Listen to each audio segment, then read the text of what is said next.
Bom estar aqui com vocês, poderem compartilhar aquilo que Deus fez através de nós e através dessa igreja lá no Senegal. Vocês acham que vocês só estão impactando aqui? Então não, viu? Vocês estão alcançando lugares muito distantes, né? Então eu estava olhando aqui, passando as músicas, aí passou a imagem de países ali da África Central, do deserto, e a gente está no deserto lá no Senegal, né? O final do Saara. E vocês estão chegando em lugares muito distantes, né? Através da oração, através dos recursos. E eu agradeço, vim aqui pessoalmente agradecer a vocês, a essa igreja, que nunca deixou de investir, independente das circunstâncias. Eu sei que nesses últimos anos as circunstâncias têm pesado, né? Porque a gente viveu e vive muita dificuldade política, geopolítica, mas o Senhor não para. Ele não se submete a governo, a governo terreno, a guerras de países. Ele não se submete a isso. Ele tem uma missão e ele vai cumprir a missão e ele vai entregar o que ele prometeu. Deus é um Deus de entrega. Eu estava falando com a pastora e conversando na vinda para cá, né? E eu disse, meu Deus, eu vim pregar aqui na casinha e eu pregava, eu não via quem estava aqui do lado, né? Porque tinha umas salas assim, e a pessoa não me via, eu ficava meio desorientado, né? E eu disse, meu Deus do céu. E essa igreja, ela nasceu enquanto uma escola nascia no Senegal, né? E nos piores momentos do Brasil, economicamente falando, tanta guerra, tanta divisão, briga de WhatsApp. No Senegal a gente teve o Ebola, no oeste da África, em 2014, que foi um estágio para a pandemia. Então, quando veio a pandemia, a gente já estava treinado. Teve a pandemia, troca de presidente, vai ver aquela agonia política que todos sabem. Muitas pessoas brigaram, família, grupo do WhatsApp, aquela arenga toda. Mas quem disse que Deus parou? Deus não parou. A escola custou 3 vezes mais caro por causa do dólar, que quando eu fui era 2,19. Oh, coisa boa na época, tempo bom. Era 2,19, foi para mais de R$6, mas Deus não estava nem aí. Deus continuou fazendo a obra. Porque Ele promete, Ele cumpre. É assim que funciona no reino de Deus. E vou dizer para você, Ele ainda nem depende de você. É uma oportunidade para você participar da obra. Mas Deus levantou tanta gente que eu estava lá para ver muçulmano enviando um recurso para construir a escola. Muçulmano mandou dinheiro para fazer a escola de Deus. Eu levei um amigo muçulmano que eu caminho com ele e ele disse, Carlinhos, eu quero dormir uma noite lá no teu quartinho. Quem me acompanha há muito tempo sabe que eu tenho um quartinho, um sobradinho no meio da savana, que é onde eu dormia para construir a escola. E ele disse, eu quero aprender muito contigo e tal. Eu disse, eu quero aprender muito com você sobre o Alcorão e também. E ele me ensinou muito sobre o Alcorão, o livro sagrado dos muçulmanos. Mas, na verdade, ele me disse, eu quero você porque eu sei que você é pastor e você vai me aconselhar. E é engraçado, né? Um muçulmano dizer isso. E quando ele chegou lá no quartinho, ele disse, não tem cerâmica o quartinho, não. Era aqueles pisos que você passa o cimento lisinho, né? Mas faziam as rachaduras e saía escorpião, ficava cheio de escorpião. Como eu sou nordestino, eu levo rede para onde eu vou. Então eu montava minha rede e os escorpiões não subiam na cama porque eu dormia em rede. Ele disse, não, eu vou botar uma cerâmica aqui. Eu já vi um missionário dormir assim? E eu disse, Deus estava trabalhando. Então pessoas católicos, umbandistas, muçulmanos, enquanto os cristãos não queriam mandar, Deus levantava gente de outra religião. Porque Deus é Deus, quem manda é Ele, quem faz é Ele. Então assim, vocês nunca abandonaram a gente. Vocês nunca abandonaram a obra de Deus. Porque ninguém sustenta um missionário. A gente faz a obra de Deus. E a obra de Deus não é sobre uma posição geográfica. Eu não fui para o Senegal para evangelizar o Senegal. Eu fui para o Senegal porque Deus queria alcançar o Alex. Deus queria alcançar, hoje são 155 crianças. Mês que vem, esse outro vai entrar mais 25. São crianças muçulmanas que nunca ouviram falar no nome de Jesus. A nossa escola é uma escola confessional no país muçulmano. E tudo isso foi um milagre, porque Eu morrendo de medo de abrir uma escola e dizer que era uma escola cristã, e até eu disse, não, eu vou falar de Jesus, mas vou falar meio que escondido, para ninguém ver. Deus disse, não, vai ser confessional. Aí eu disse, Deus, como é que eu vou abrir uma escola confessional? Aí eu disse, eu não vou mandar despachante. Missionário resolve tudo com despachante, porque tem medo de ir lá falar. Eu mesmo vou. E cheguei lá, conversei com o prefeito, que carimba lá os papéis. Aí ele disse, mas a sua escola só vai poder estudar cristão? Eu disse, não. Muçulmanos poderão estudar, até mesmo porque não tem muito cristão. E aí ele disse, mas você só vai falar de Jesus? Eu disse, mas não tem a escola árabe que só fala de Mohamed? Quem quiser ouvir de Mohamed, vai para Mohamed. Quem quiser ouvir de Jesus, vem para a minha escola. E o Senegal, apesar de ser um país com 95% da população muçulmana, é um país laico. E eu disse para ele, a laicidade é a grande riqueza do seu país, porque permite que as pessoas possam ser cristãos também. Aí ele pensou, ele disse, está certo. Aí carimbou e assinou. Então a gente é a primeira e única escola confessional na cidade. A gente é a primeira escola inclusiva da cidade. A gente descobriu que por conta dessas relações entre famílias, tinha muita criança com síndrome de Down. E eles escondiam as crianças com vergonha, achando que era uma doença e que eles não podiam crescer e se desenvolver. Rapaz, a Djalibatu, que é a nossa primeira Down, ela é trilingue. Tem alguém trilingue aqui? Não? Fora eu, que falo um monte de língua por causa da navição. Pois ela fala 3 línguas. Ela fala Wolof, Seré, que é a língua nativa dela, e fala francês. E ela tem síndrome de Down. E depois dela, acabou. A escola está enchendo de criança com Down. Débora foi lá recentemente, deu um treinamento, né? Débora fez uma pós e virou especialista nesse meio do caminho. Os nossos filhos foram diagnosticados com autismo. Aquela confusão toda daqueles meninos hiperativos. Era autismo, a gente não sabia. Graças a Deus o Brasil evoluiu muito. E a gente agora está podendo identificar as nossas crianças atípicas e ajudá-las, né, no seu desenvolvimento. A gente também desenvolve, a gente entendeu que a nutrição é um aliado da educação, então a gente tem nutrição e tem educação. A gente acompanha o peso das crianças. E as crianças estão crescendo, graças a vocês. Vocês nem sabem, tá vendo? Muito não sabem, mas vocês estão chegando lá no Senegal. E alcançando Mohamed, Omar, Diouf, é tanta criança. Eu posso passar o dia aqui dizendo o nome e contando a história de cada um a vocês. Porque vocês não desistiram da missão. Não desistiram. E eu creio que o Senegal todo vai se render ao Senhor Jesus. A Bíblia diz que o reino de Deus é como um homem que semeia no seu campo. Eu só joguei a semente e está crescendo demais. Eu chego lá agora, vou em novembro. Tem gente que nem me conhece ainda, vai me conhecer em novembro, porque todo ano entra gente. E é isso, semei. Semei, semei, semei, semei. Se você quer ver frutos, a sua árvore dá frutos, semei. Quando a gente comprou o terreno da escola, lá é muito quente, né? Quem vê foto, vídeo sabe disso. A gente está no final do Saara. E aí eu disse, a gente vai precisar de sombra. E eu vou fazer assim, eu vou já olhar onde eu vou fazer a escola, eu vou plantar 2 árvores. Aí eu e os meninos cavamos e plantamos 2 flamboyantes e uma árvore lá que eu não sei o nome, mas tem uma folha grande, tipo coração de negro, fica bem aquela sombra boa. No dia da inauguração da escola, as árvores estavam grandes. Eu pude fotografar as crianças embaixo da árvore. 3 anos e meio depois, eu entendi sobre a lei da semeadura no Senegal. A gente vive num mundo muito imediatista, onde a gente compra o almoço e o almoço vem pronto. Aonde a gente sai para comer e a comida sai quentinha, a gente não prepara mais a nossa comida como antigamente. Antigamente, e talvez muito mais antigamente, para os mais experientes, a gente tinha que pegar até a lenha, né, para cortar tudo. Como é lá no Senegal, até hoje, viu?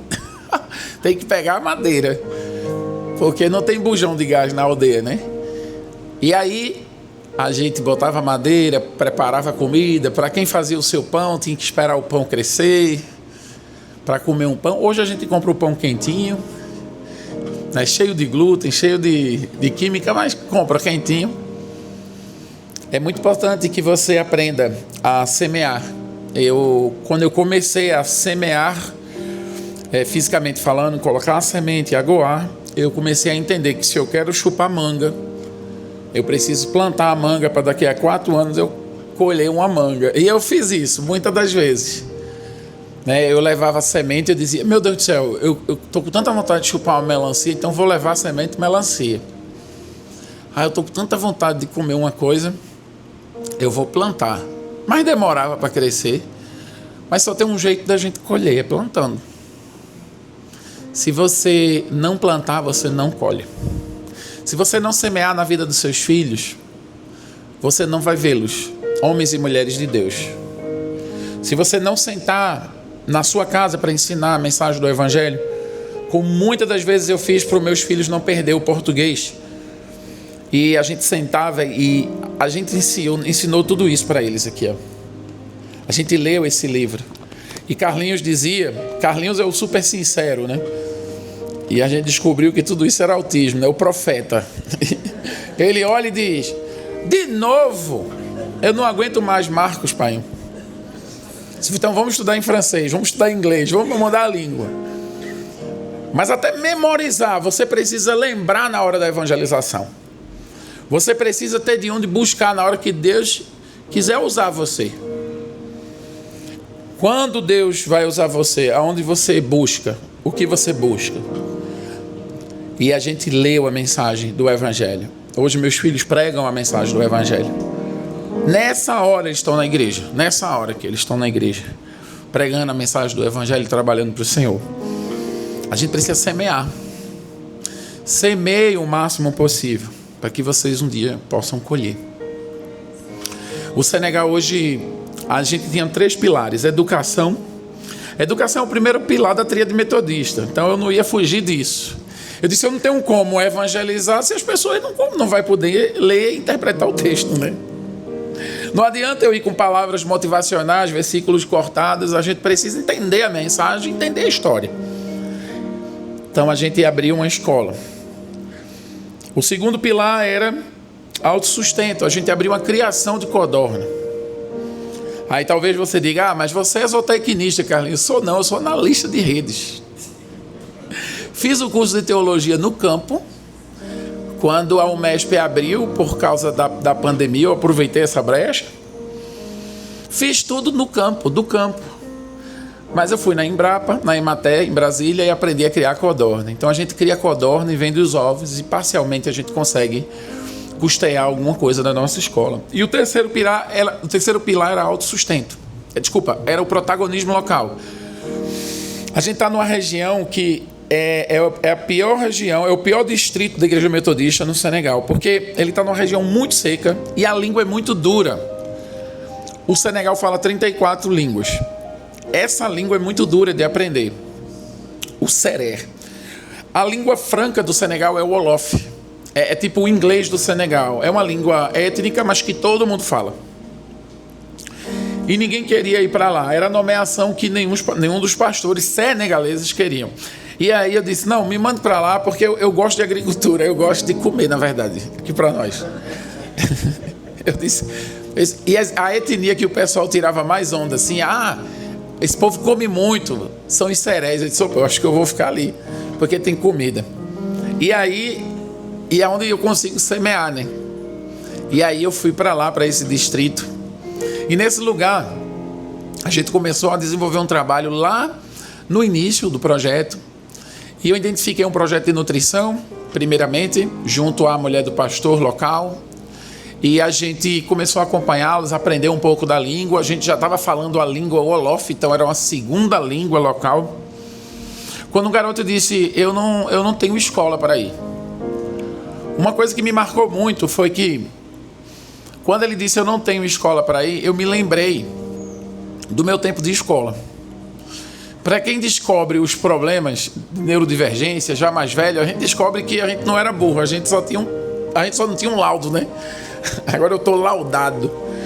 Mas eu não resolvia muita coisa na escola, eu era ruim na escola, eu atrapalhado, esquecia, tirava muita nota baixa. Meu Deus do céu, minha mãe sofreu com esse negócio de escola. E afinal de contas eu era o cara mais burro da escola. Mas Deus disse, construa uma escola. Aí eu fiquei pensando, meu Deus, como é que Deus vai pegar o cara mais difícil com a escola e manda o cara construir uma escola? Eu fico pensando e trago essa reflexão para você. Talvez você esteja pensando, dizendo, eu não consigo muita coisa. Com Deus, você consegue muita coisa. Você só precisa dar o primeiro passo, só precisa confiar. Pois é, o cara ruim de escola fez uma escola. Eu não sabia a diferença entre Foucault e Piaget, juro. Mas olha, tá lá a escola. E eu comecei a estudar antropologia, fiz outra faculdade, fiz pós-graduação. Um cara que não conseguiu, repetiu 2 vezes o primeiro ano, conseguiu fazer 2 faculdades. E a gente vai aprendendo. Olha só, Deus, o que Deus tem para você, não cabe nem na sua cabeça. E talvez você será a primeira pessoa da sua família a fazer coisa que a sua família nunca fez. E Deus vai ser muito conhecido através de você, porque você vai apontar para Ele. E por isso Deus vai pegar você, que não sabe de nada, não sabe de muita coisa, para mostrar que é Ele que está fazendo. Então não se preocupa não, só se coloca no lugar. Tá, tem escola, tem liderança local. E como se já não bastasse a escola, Deus levantou Alex, que é o nosso obreiro, é o nosso pastor hoje. Alex era muçulmano e Alex se converteu ao cristianismo. Eu discipulei Alex. E no finalzinho da construção da escola, a tia de Alex é a curandeira do bairro lá da cidade. Ela é curandeira e cartomante, traduzindo para a língua daqui. Ela é uma adivinha. E a gente tem uma parceria com essa mulher. Entenda, o pessoal vai lá atrás da cura dela, ela não resolve e manda para a gente. Eu disse, fica desse jeito. Vai lá, aí não resolve, ela ganha um dinheirinho com isso. Manda pra gente, porque lá na gente não custa nada e a pessoa já sai salvo, curado, liberto. Então, a escola não é só escola. Entra e sai gente pedindo oração. Porque o povo diz que naquele lugar é um lugar de libertação, um lugar de transformação, não somente social, mas espiritual. Aí um dia, olha só, quando Alex aceitou Jesus, ele foi posto para fora da sua aldeia.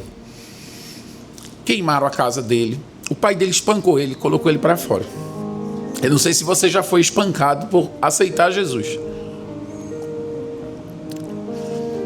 E ele saiu daquele dia todo marcado pelo pai, com uma corda, uma faca.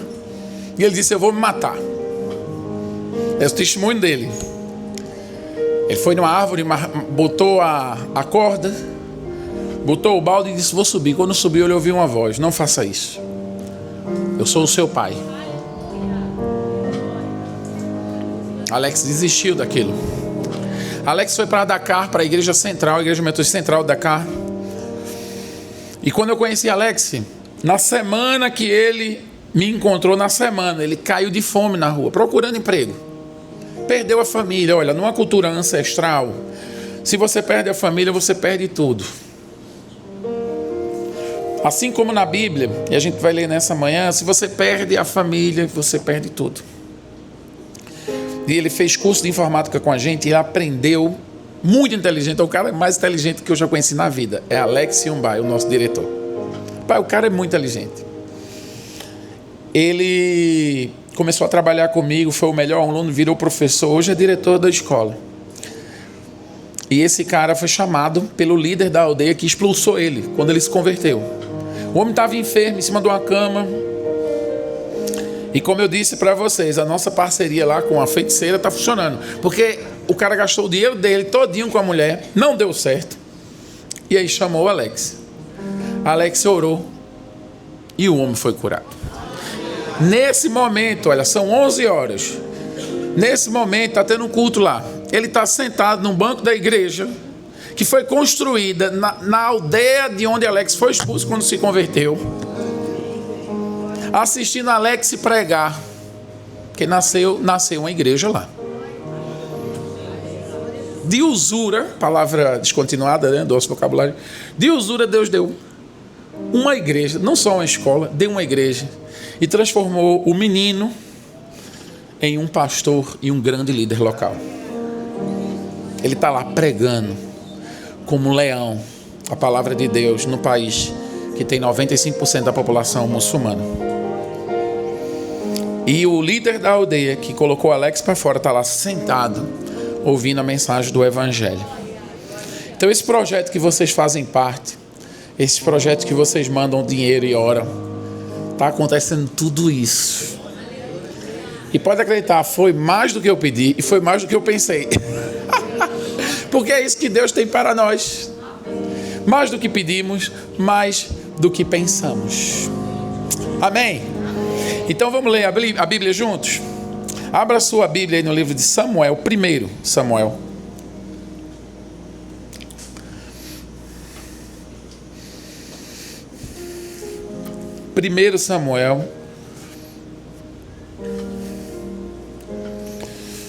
Aí você está esperando um versículo, né?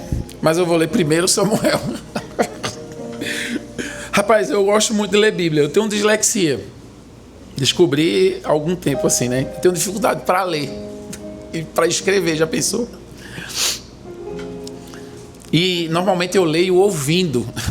É a única forma que eu consigo ler as coisas. Eu uso a Bíblia normalmente no celular porque eu consigo ler ouvindo. Mas eu vou fazer assim, eu vou pedir ajuda de vocês. Cada um de nós, a gente vai ler, dá um brado aí, tá? A gente vai ler 5 versículos, a gente vai ler do 1 ao 28, não é isso? O capítulo todo. Amém? Posso contar com vocês? 5 de cada um, ninguém atropela ninguém. Então podem começar. 1 Samuel, capítulo 1. O primeiro do primeiro.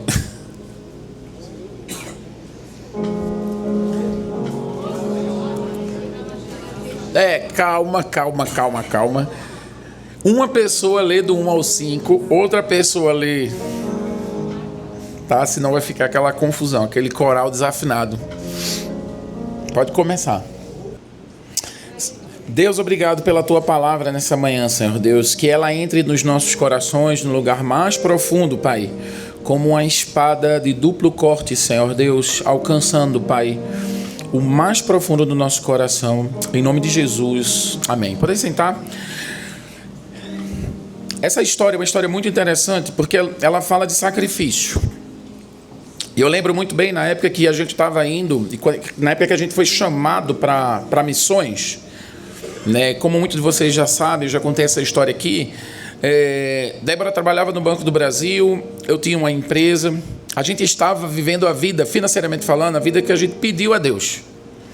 Agora tem uma coisa muito interessante, porque muitas das vezes a gente vive a vida que a gente pediu a Deus, achando que essa vida é muito boa, porque a gente é muito medíocre. E dentro da nossa mediocridade, mediocridade, a gente constrói a nossa cosmovisão. Ariano Suassuna, um conterrâneo nosso lá do Nordeste, ele diz assim: você acha que cachorro gosta de osso? Tenta dar carne para ele. Você pega aquele osso de galinha que sobrou no seu prato, com aquela cabeça de nervo emborrachada, você diz: meu cachorro adora isso. O cachorro balança o rabo porque ele só tem isso e ele fica muito feliz. Mas tenta dar carne, se der picanha ele vai adorar. Quem aqui não gosta de picanha? O rapaz ali que ele fechou a boca, você mesmo, chega a sentir o barulhinho, né? É o barulho que o homem mais ama no mundo. É o barulho da carne caindo na grelha. Se você é mulher casada, quer fazer feliz o seu marido ou o seu pai, algum homem da sua família, faça uma carne para ele, dê uma carne para ele, que ele vai adorar esse barulho. E muitas das vezes a gente acha que a gente está bem, porque Deus deu para a gente aquilo que a gente pediu a Deus. Mas a palavra diz que o que Deus tem para nós não cabe na cabeça da gente. Naquele período em que Débora pede demissão do Banco do Brasil, Deus me faz dar a minha empresa. E eu lembro que a igreja dizia: meu Deus, você largou tudo, você está maluco, você vai perder tudo. E parece que a igreja não é do lado de Jesus, porque quando a gente faz um trem desse, era para a igreja: não, meu filho, vá, estou com você, né? Se precisar de mim, eu estou aqui. Mas o povo de Deus mesmo dizia: você é doido. Débora estava 13 anos, já era gerente estilo, a gente já ganhava bem, e a gente já vivia bem, 2 carros, apartamento, realizando os nossos sonhos. Hoje, 14 anos depois, eu olho para trás e digo: meu Deus, eu estava comendo osso, achando que era picanha. E talvez você está aí comendo osso, se deliciando naquele osso. E eu lembro do meu filho pequenininho, super sincero.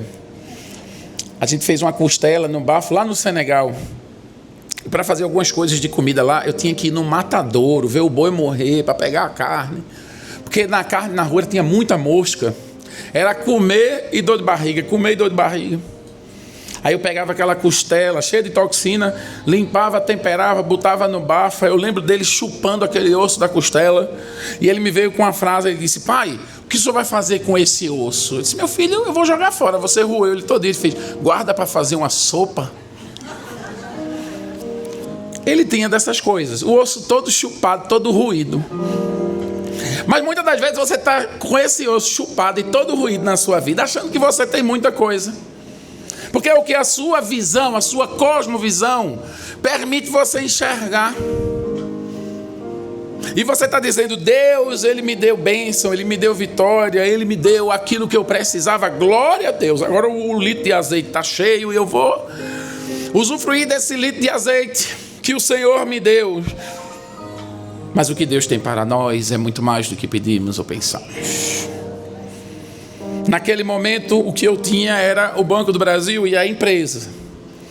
E eu lembro como se fosse hoje. Débora pede demissão e Deus disse: olha, não guarda esse negócio de licença sem vencimento não, saia do Banco do Brasil. E eu dizia: não, eu vou botar um sócio, eu vou ter PL na empresa. A empresa até internacionalizada foi agora, pastora. Está em Portugal agora, milhões de faturamento. Fui lá, tem mais de 50 funcionários. Eu entrei lá, ao meu ex-sócio disse: sabe quem é esse cara aqui? É o cara que fundou a empresa. Turma, eita, é mesmo? Pois é, aquele era o meu osso, que eu tanto chupava e dizia: eita, que delícia. Deus botou carne na minha mesa. E Carlinhos, o que é que tem a ver isso com a história de Samuel? Olha só, você só está lendo a história de Samuel, o primeiro livro da história de Samuel, porque Samuel é Samuel. E Samuel foi entregue no altar do Senhor para servir ao Senhor. E ele então assim pode construir e escrever a sua própria história. Ele está escrevendo a sua própria história. E como você tem escrito a sua história, a história daquilo que Deus quer fazer através de você na terra. Samuel, nesse momento, está diante da sua mãe, e penso eu, dizendo: mãe, como foi? Me conta tudo, porque eu vou colocar tudo isso dentro de um livro. Aí eu imagino ele sentado e a mãe dele sentada dizendo: filho, anota aí. Foi assim que aconteceu. Pense numa mulher, a gente está falando de um contexto polígamo, onde o homem tem mais de uma esposa, contexto senegalês atual, por conta do islamismo. Não ter filho é uma coisa absurda, dentro de uma cultura ancestral, porque se você não tem filhos, você não tem continuidade, você não vai ter uma história para frente, você não vai ter o que contar, você tem outras mulheres com quem você divide o seu marido, então você precisa estar em pé de igualdade. Ter filhos também era ter pessoas trabalhando na família para multiplicar a riqueza da família. Ou seja, você não tinha renda fixa, você não tinha um mercado de ações, você não tinha um mercado imobiliário, você só tinha filhos. E o filho é que ia cuidar de você na velhice. O filho é que ia cuidar dos seus carneiros, dos seus bodes, das suas vacas, fazer multiplicar aquilo que você tem. como patrimônio. Então ter filho era uma questão obrigatória, assim como é até hoje no Senegal. Mas aquela mulher não tinha um filho. Mas ela não tinha um filho porque Deus sabia o que estava no coração dela. Então tem muita coisa na sua vida hoje que você não tem, porque Deus sabe o que você vai fazer quando Ele colocar na sua mão. Me perdoe dizer isso para vocês, mas é a mais pura verdade. Você está olhando para a sua vida, você está olhando para os seus filhos, você vive orando pela sua mãe para que ela se converta, para o seu pai para que ele se converta. Você gostaria de ver seus filhos essa manhã aqui sentado nessa cadeira? Mas vou dizer para você, você não entregou tudo. E por isso você não vai ver muita coisa.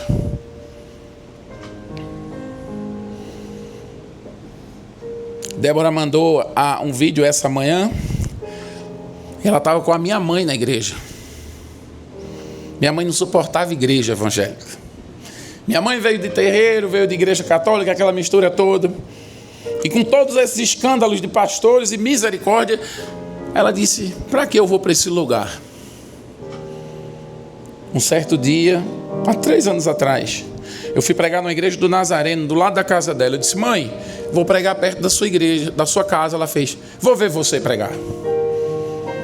Pela primeira vez a minha mãe sai de casa para me ver pregando numa igreja. E olha que eu prego, viu? Eu prego todos os finais de semana. Estou rodando o mundo afora pregando.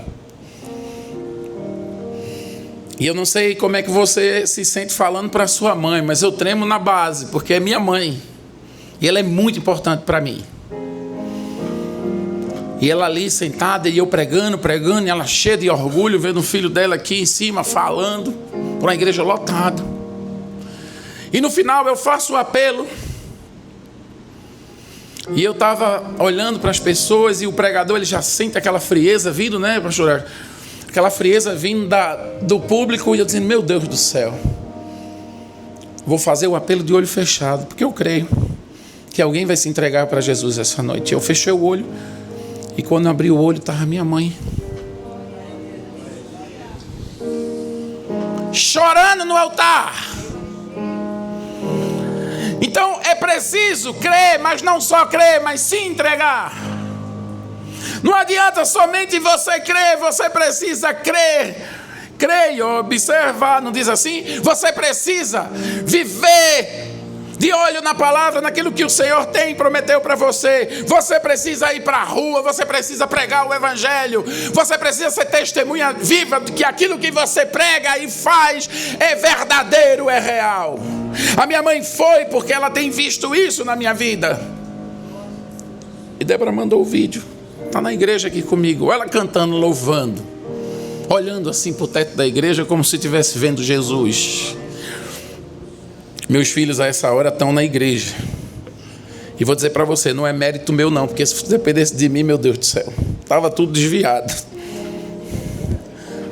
É o Senhor e a misericórdia do Senhor sobre nós. Essa mulher aqui, ela queria muito ter um filho. E às vezes a gente está querendo muito ter uma coisa. Mas para nós, nada que Deus dá é somente seu. Tudo que Deus dá para você não é somente para você. Porque Deus é um Deus que age no coletivo. Deus é um Deus que age na multidão. Deus é um Deus que não veio aqui buscar somente uma pessoa. Ele veio buscar todo mundo. E Ele preparou uma mesa e tem cadeira para todo mundo nessa mesa. É uma mesa grande. Tem vaga como tem vaga nessa igreja para sentar muitas pessoas. Mas você não convidou para a festa. Você não foi para a rua essa semana. Você não dividiu aquele bolo, você não tomou um café, você não visitou ninguém. Por isso esse lugar está vazio, pastora. Por isso quem deveria estar aqui essa manhã ouvindo essa palavra e se render nessa manhã nesse altar, não veio porque você não saiu. Porque o seu bolo mofou em cima da mesa, o seu café esfriou dentro da garrafa térmica e você não convidou ninguém para tomar um café. Essa mulher, ela foi orar e ela entendeu qual era o papel dela. Porque herança a gente deixa para as pessoas, legado a gente deixa nas pessoas. Deus queria dar a ela um filho. Para o mundo, Deus queria trazer um profeta. Deus queria dar um filho a essa mulher, mas Deus, na verdade, estava pensando em quem iria governar o povo dele. Para aquela mulher, um bebê mamando no seu peito, mas para Deus era um profeta, era um governador, era um juiz que Deus queria. Porque o que Deus tem para nós é muito mais. Ela olha para um bebê, Deus está vendo um governador. Ela olha para um bebê, Deus está vendo um profeta. Ela olha para um menino, Deus está vendo um homem que iria nomear reis de Israel. Eu não sei o que você vê quando você olha para os seus filhos, mas comece a olhar com esperança. Comece a guardar as suas palavras de maldição e comece a dizer: vem cá, profeta. Vem cá, pastora. Vem cá, missionário. Vem cá, missionária. Comece a profetizar na vida das tuas crianças. Vem aqui na frente, levanta o menino e diz aqui: Senhor Deus, é teu. A parte que mais me chama a atenção nesse texto tem muito a ver com um sonho que eu tive. Porque Carlinhos sempre foi o meu ponto fraco. Carlinhos, o meu filho menor. Hoje a gente sabe que um grauzinho maior de autismo que ele tem deixa ele um pouco mais desconfortável. E eu dizia: meu Deus, como é que esse menino vai lidar em outro país, em outra coisa? E a gente pensando, a mãe dele muito mais do que eu. E uma vez eu acordei no meio da madrugada em sonho que eu atravessava uma ponte num rio que estava muito, muito forte, uma chuva muito grande, e eu estava com ele segurando na minha mão, e eu corria para a gente atravessar uma ponte, a água já subindo, e eu lembro que eu olhava para o meu bolso, a minha carteira desse tamanho, cheia de dinheiro, caía, e eu soltava a mão dele e pegava a carteira. Quando eu voltava, ele estava boiando assim, morto no rio. Foi onde eu entendi que eu precisava largar tudo para que eu possa ter tudo. Eu acordei chorando muito, pedindo perdão a Deus, e eu já caí de joelhos, louvando o Senhor e dizendo: me perdoa, me perdoa, me perdoa, me perdoa, porque agora eu entendi que o que o Senhor quer é transformar uma nação. O que o Senhor quer é transformar a vida de centenas e milhares de pessoas através dos meus filhos. Eles não são meus, eles são teus, Senhor Deus. O que Deus deu para você não é seu. A sua saúde, o seu dinheiro, a sua casa, o seu carro, o seu salário, os seus diplomas, Deus não deu para você. E talvez você seja muito orgulhoso e orgulhosa de ser quem você é. E talvez por uma carência paterna, um problema psicológico, você é alguém que se orgulha de quem você é para tentar provar para alguém, ou para o seu pai e sua mãe, orgulhosamente, que você alcançou, venci na vida. Mas numa cultura de ancestralidade como essa, a gente só vence na vida quando a nossa semente é lançada, quando a nossa árvore cresce, e quando a gente consegue tirar a manga do pé e chupar a manga e dizer: tá doce demais. Você precisa semear, você precisa esperar. Deus vai dar o crescimento, você vai ver brotar a flor, da flor vai sair a frutinha pequenininha. Então espera, não come a manga verde não, porque ela vai amadurecer, ela vai soltar do pé, você vai pegar com a faquinha, cortar, e você vai chupar, e você vai dizer: eita, que manga doce. Eu estava em casa esses dias com Débora no quarto. A gente gosta de assistir Netflix, e a gente assiste até a Netflix perguntava: você ainda está aí?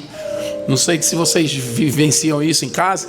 E eu estava assistindo com ela, aí meu filho chega e diz: pai, eu não sei se aqui funciona assim, mas o menino, ele fala como se fosse uma metralhadora, né? Pai, bater na porta. Mas eu acordei e assim: meu filho, o que foi? Ele disse: pai, o senhor tem uma Bíblia? Eu disse: minha Bíblia acabou. E eu compro Bíblia, eu nem risco, nem boto nome, porque vai ficar na rua, vai ficar para alguém. Aí eu disse, meu filho, tem uma Bíblia de Gideão, que eu peguei num hotel desse, e Deus disse, pega essa Bíblia e leva. Bíblia dessa finurinha. Pega essa aqui, leva. Isso vai para onde? Eu disse, não, eu venho da igreja a pé. E quando eu venho da igreja a pé, eu disse, não, você não pega o Uber? Eu disse, não, eu venho a pé. Porque eu descobri que ninguém rouba uma pessoa com a Bíblia na mão aqui no bairro. As teorias dele, veio. E outra coisa, pai, quando eu venho, eu tenho a oportunidade de conversar com os moradores de rua. 20 anos, autista. Aí eu disse, meu filho é mesmo, meu filho. Aí você com aquela vontade de dizer, rapaz, cuidado, é perigoso. E eu conheci um cara que ele está sem roupa, sem Bíblia e sem comida. Aí eu disse, tem a Bíblia, leve então para ele. Aí meu filho mais velho já chegou, já foi no quarto, pegou uns sapatos, pegou a roupa, eles já estavam com tudo pronto. Só precisava da Bíblia. Aí eu estou na dieta, né? Eu estou no propósito, eu faço as minhas marmitinhas. Disse, pai, eu vi que o senhor fez as marmitas. Posso levar uma daquelas? Leve só a marmita para emagrecer. O pobre coitado já está morando na rua. É melhor do que não ter nada para comer, né? É sopinha. Pegou lá o pote congelado e ele foi lá e abençoou aquela pessoa em situação de rua. Essa é a manga que eu quero chupar. Você quer chupar manga? Você quer colher um fruto maduro e se deliciar desse fruto? Vê com os seus olhos. Semeie. Olhe para a pessoa que está do seu lado e diga, semeie. Semeie. Are a terra. Porque a terra foi feita para semear. E quem dá o crescimento é Deus, é o Espírito Santo de Deus. Não é você que precisa ter o controle. Meu filho é um profeta, meu filho é um evangelista. Ele vai crescer, ele vai evangelizar. Ele vai ter filhos e eu vou ver os meus netos, os meus bisnetos. Assim como Ana olha para Samuel ainda criança, Deus falando com ele. Samuel cresce, Samuel fala em nome de Deus. Samuel julga como se fosse Deus. Ele nomeia reis de Israel. Esse homem é a boca de Deus naquele momento. Porque a mulher desmamou o seu filho. Ela diz para o marido, vá-se embora, Eucana, porque quando o menino for desmamado, eu vou levar ele e vou entregar ele ao sacerdote. Tem coisas na sua vida que precisa ser desmamado e ser desmamada. Talvez você seja metodista, seja crente há muito tempo, crente velho, mas está agarrado no bico do peito, mamando como se fosse criança. Deus está esperando você. Se nessa manhã você quer largar o bico do peito para ser homem e mulher, para se comportar como gente grande no reino de Deus,